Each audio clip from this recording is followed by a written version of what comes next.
Good morning, my dear friends. Today I am going to present on economic causes of the French Revolution 1789, part 3.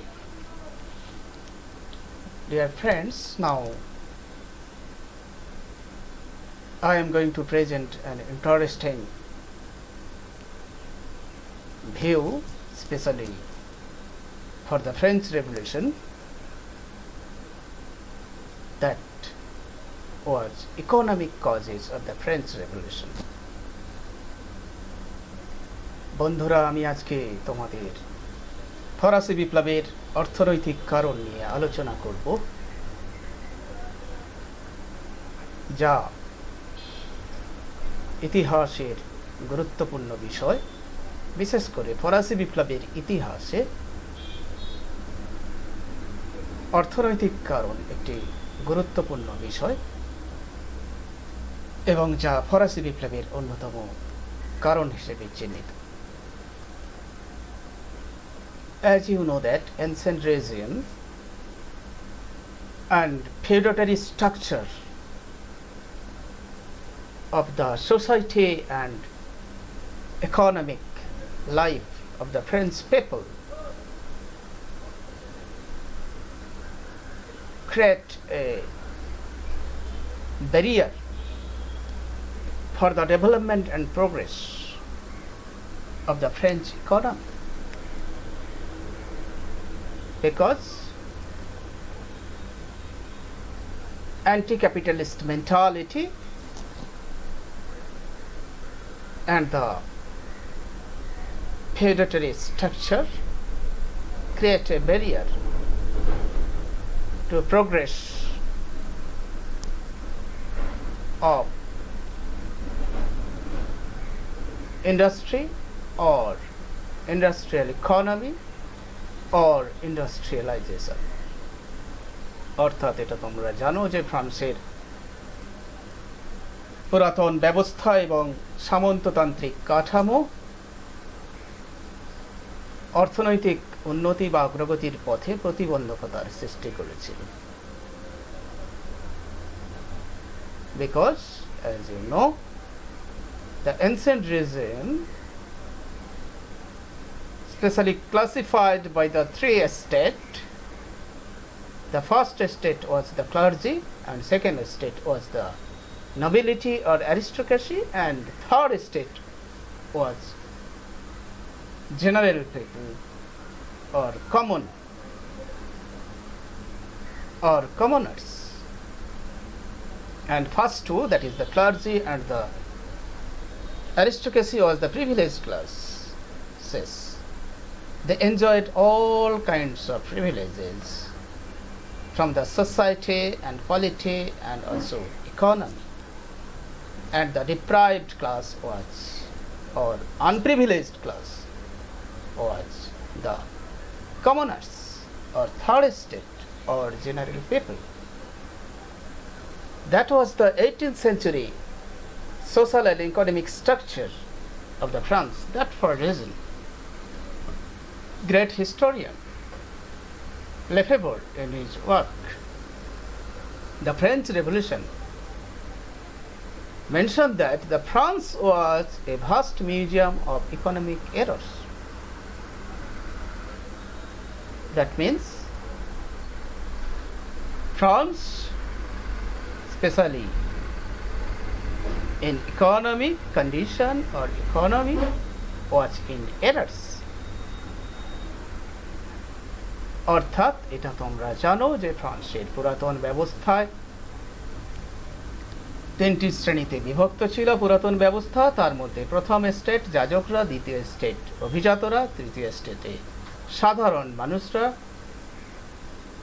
এবং দুটো state, বিশেষ করে যাজক এবং অভিজাতরা, এরা ছিল সুবিধাভোগী শ্রেণী, আর থার্ড স্টেট ছিল সুবিধাহীন বা বঞ্চিত সম্প্রদায়।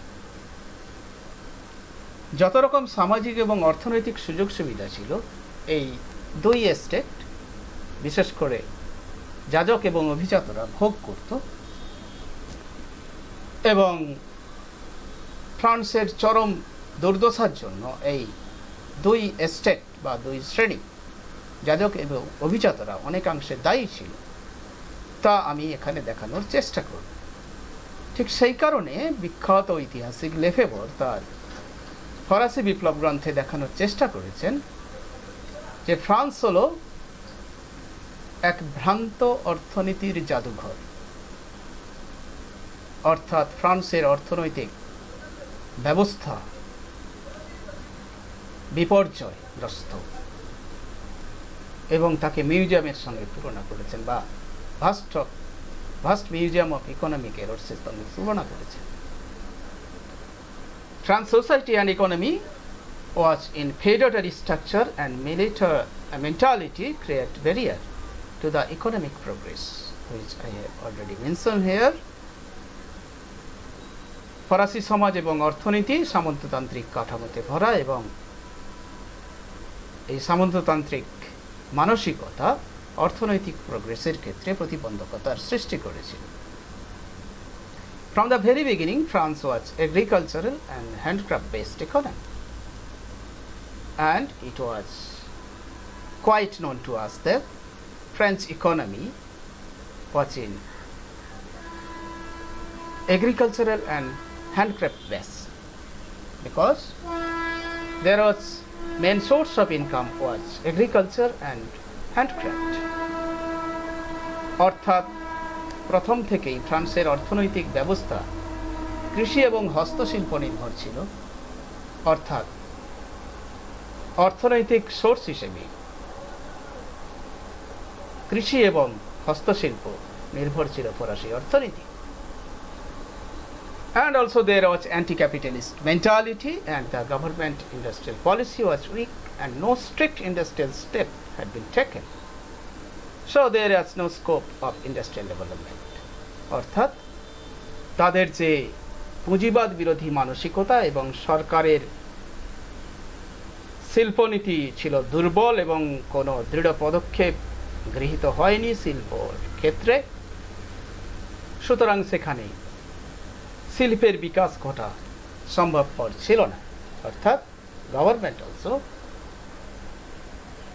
was not efficient or take any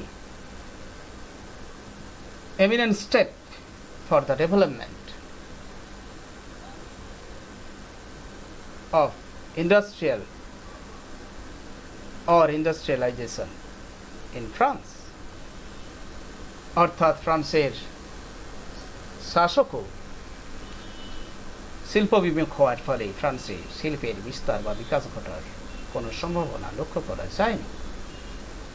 স্বাভাবিক কারণে ফ্রান্সের অর্থনৈতিক ভিত্তি দুর্বল ছিল। শুধু তাই নয়, it was very important to mention here, after the 1778 France became worst position in production and also in famine due to shortfall of production and high prices of the grain and commodity, and also low wages create economic errors. অর্থাৎ 1778 France খুব বিপর্যয়ের সম্মুখীন হয়েছিল, বিশেষ করে উৎপাদনের ক্ষেত্রে। এ সময় দুর্ভিক্ষ দেখা দিয়েছিল এবং উৎপাদনের ব্যাহত হয়েছিল উৎপাদন, এবং হাই প্রাইসেস অফ গ্রেন, দ্রব্যমূল্য বৃদ্ধি, এবং মজুরি হ্রাস ফ্রান্সের অর্থনৈতিক ব্যবস্থাকে বিপর্যস্ত করে তুলেছিল। সুতরাং ফ্রান্সের অর্থনৈতিক ব্যবস্থা ক্রমান্বয়ে বিপর্যয়ের সম্মুখীন হয়েছিল, যা ফরাসি বিপ্লবের অন্যতম কারণ হিসেবে দেখানোর চেষ্টা করেছে। গোডউইন থেকে শুরু করে লেফেভর এবং তেনে থেকে শুরু করে মিশেল সকলেই দেখানোর চেষ্টা করেছেন যে রাজনৈতিক এবং সামাজিক কারণের চেয়ে অর্থনৈতিক কারণ ছিল ফরাসি বিপ্লবের প্রধান এবং মুখ্য কারণ। They mention in their writings that The main causes of the French Revolution was only economic causes, or the main causes was only economy, অর্থাৎ অর্থনৈতিক কারণই ছিল প্রধান এবং মুখ্য কারণ, যা ফরাসি বিপ্লবকে বা ফরাসি বিপ্লবের জন্য অর্থনৈতিক কারণকেই একমাত্র দায়ী করা যায়। অর্থাৎ ফরাসি বিপ্লবের অর্থনৈতিক কাঠামো বা অর্থনৈতিক ব্যবস্থা ফরাসি বিপ্লবের প্রধান এবং মুখ্য কারণ ছিল, যা ঐতিহাসিকরা দেখানোর চেষ্টা করেছে। And the also error in taxation, especially by the disparity in taxation, which create a new errors in France. অর্থাৎ রাজস্ব ব্যবস্থার ক্ষেত্রে যে অসামঞ্জস্য বা বৈষম্য ফ্রান্সে অর্থনৈতিক সংকট তীব্র করে তুলেছিল। As you know, in the ancient regime, the privileged classes was free from the burden of taxation. Third estates were obliged to pay taxes. অর্থাৎ এটা আমাদের জানা যে প্রাচীন ব্যবস্থায় সুবিধাভোগী শ্রেণীরা এই রাজস্বের বোঝা থেকে মুক্ত ছিল। থার্ড এস্টেটস কেবলমাত্র এই রাজস্ব আদায়ে বাধ্য ছিল, অর্থাৎ রাজস্ব দেওয়ার ক্ষেত্রে থার্ড এস্টেটরাই কেবলমাত্র রাজস্ব দিত, বাকি দুই সুবিধাভোগী বা প্রিভিলেজ ক্লাস এই রাজস্ব থেকে মুক্ত ছিল। কারণ it is quite known to us that taxation in France was two type of taxation, especially direct tax and indirect taxes. Both the taxes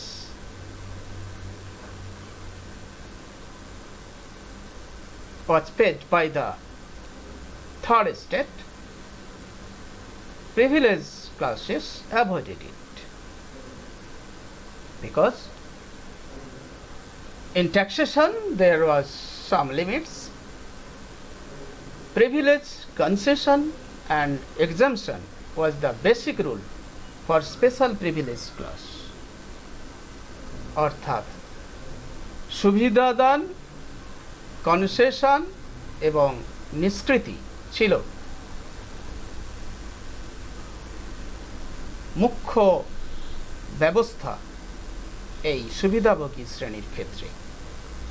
অর্থাৎ ফ্রান্সে যে প্রত্যক্ষ কর ছিল সেই কর কিন্তু সব রকমভাবে এরা, বিশেষ করে প্রথম ও দ্বিতীয় স্টেট, এরা অ্যাভয়েড করে চলত।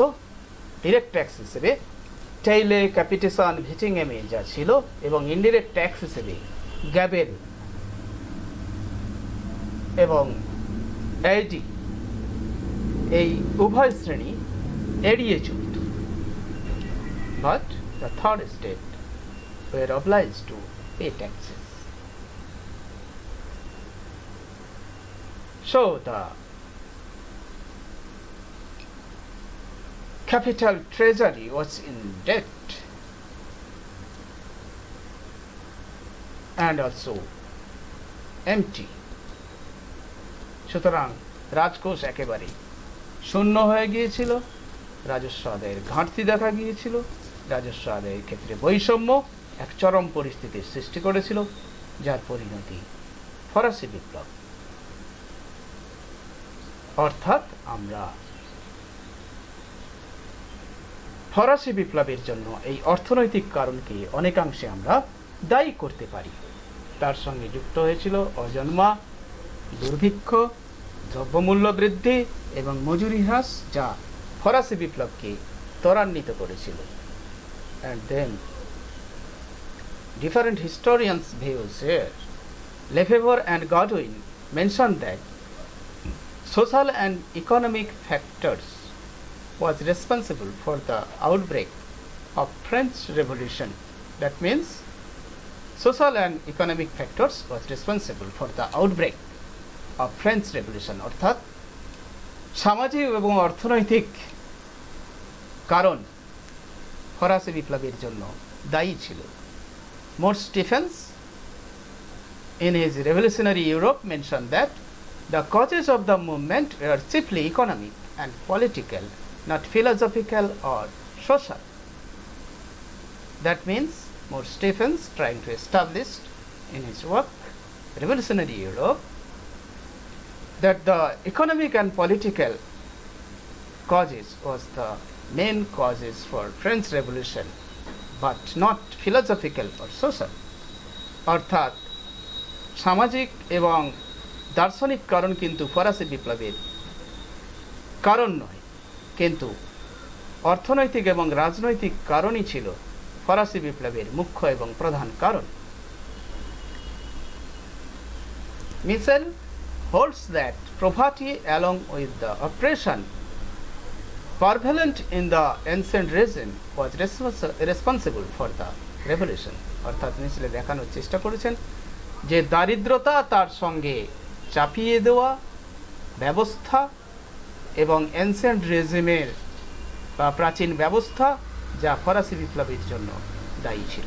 অর্থাৎ দারিদ্রতা, চাপিয়ে দেওয়া অর্থনৈতিক ব্যবস্থা এবং পুরাতন ব্যবস্থা বা এনসেন্ট রেজিম ফরাসি বিপ্লবের জন্য দায়ী ছিল। অর্থাৎ পুরাতন ব্যবস্থার মধ্যেই ফরাসি বিপ্লবের বীজ নিহিত ছিল, কারণ এই ব্যবস্থার দ্বারা সুবিধাভোগী শ্রেণী এবং সুবিধাহীন শ্রেণী তৈরি হয়েছিল। সুবিধাভোগী শ্রেণী বা প্রিভিলেজ ক্লাসরা সকল রকম সুযোগ সুবিধা ভোগ করত এবং রাজস্ব থেকে অব্যাহতি দিত। তারা বিভিন্ন অজুহাতে রাজস্ব না দেওয়ার চেষ্টা করত এবং কেবলমাত্র যাজক শ্রেণীরা পৈশিক চুক্তি অনুযায়ী 1561 খ্রিস্টাব্দের পৈশিক চুক্তি অনুযায়ী তারা স্বেচ্ছাকর দিত। Just it is very important and interesting that 80% of the property in France was in privileged class. That means owner